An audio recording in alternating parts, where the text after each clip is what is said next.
Let me start by describing what are stem cells. Stem cells are cells that have the ability to multiply endlessly and to become cells of any tissue. To really understand what makes them so special, we simply need to understand that all the other types of cells in the body, cells of the retina, of the heart, of the pancreas, of the liver, of the stomach, of the lung, do not multiply and do not transform to become cells of another tissue. So this is really, really specific to stem cells. Multiply endlessly, and they can become cells of various tissues. There are in nature two different types of stem cells, generally speaking.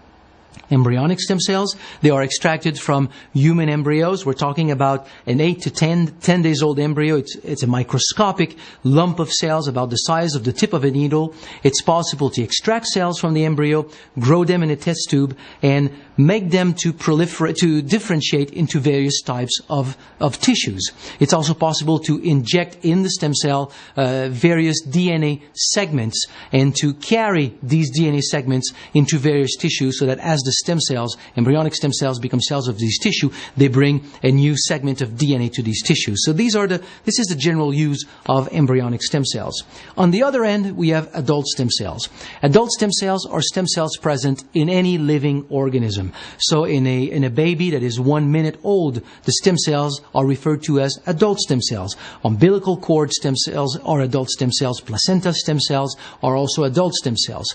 Their primary source is the bone marrow. From the bone marrow, they can go in the blood. From the blood, they can go to various tissues. So we can extract them from the bone marrow, from the blood, or from the skin, lipid tissue, the dental pulp. Many places in the body we can find adult stem cells.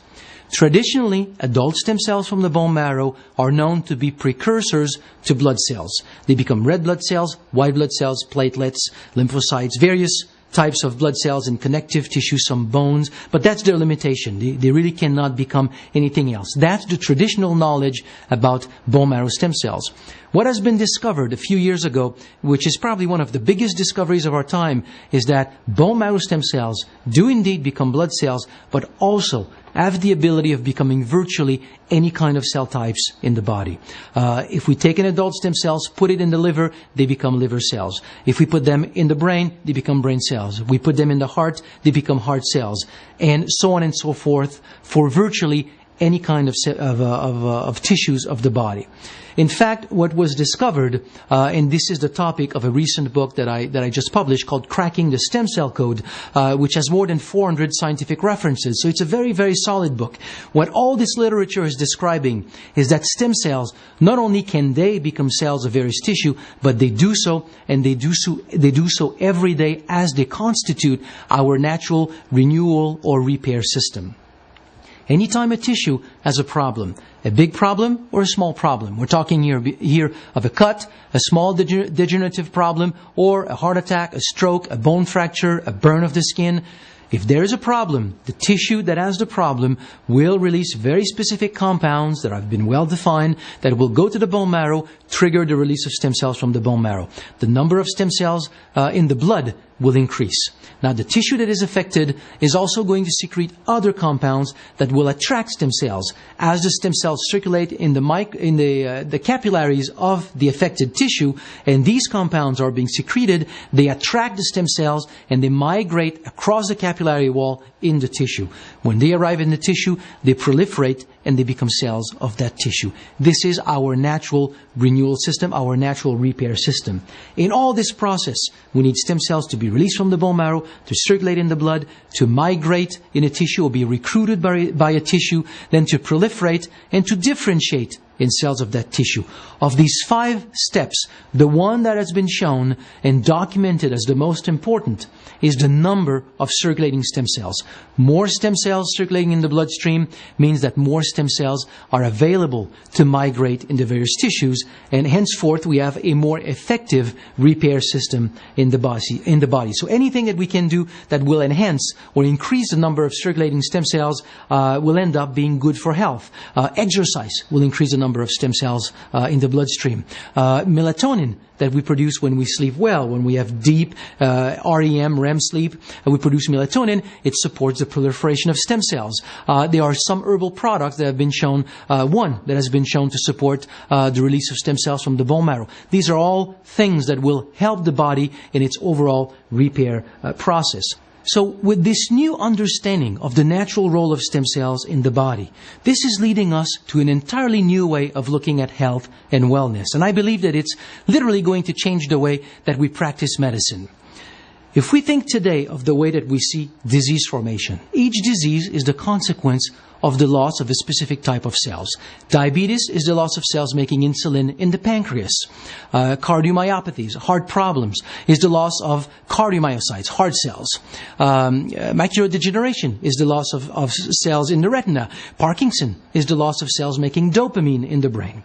And the way to compensate for this, what we do two things. We try to prevent the loss by doing all kinds of things that are in the field of preventive medicine. So we have a good diet, we watch our lifestyle, we try to take dietary supplement, antioxidants, we try to have good rest, we manage stress, everything that we know that is good to try to maintain health. When it's too late, we then compensate for the problem. With diabetes, we inject insulin. With Parkinson, a lack of dopamine, we give L-Dopa, a precursor to dopamine.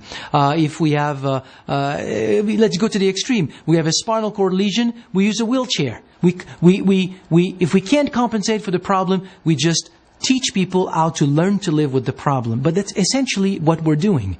What we're discovering here in this entire picture is that there's another side to this equation. Disease formation and health problems are not only the loss of cells, because health is actually a balance between cellular loss and tissue renewal. We also replace these cells. We've all heard these sentences, these phrases. You have a new a new body every 2 years, 4 years, 7 years. The number here does not matter because each tissue is different. You have a new lining of the intestinal mucosa every 5 days or so. A new lung every roughly 4 years. New liver every 4 years. New heart every 15, 20 years. The time here is not relevant. What is relevant is that when we hit, let's say, 60 years old, we've all had a few numbers of these organs, the equivalent, in terms of cellular renewal, the equivalent of new organs and tissues. So we've lost them and we've renewed them. And we've not been sick before. So cellular loss is not really the issue. The issue is a reduced ability to renew these tissues. So really the culprit now falls on stem cells. It is more disease formation and health problem is more a deficiency in our ability to regenerate tissue and repair tissues with stem cells. So suddenly health becomes a balance between two processes, cellular loss and cellular renewal. So once we learn the natural role of stem cells in the body, and we find ways to support their role in the body, we're literally tapping into an entirely new way of promoting health, maintaining health. Right now, the best approach to health is preventive medicine. And it's a little bit like if I was telling you the best way to be wealthy is to avoid bankruptcy. And we know that it's a ridiculous statement. Nobody will be wealthy by avoiding bankruptcy. But health, that's how we treat health.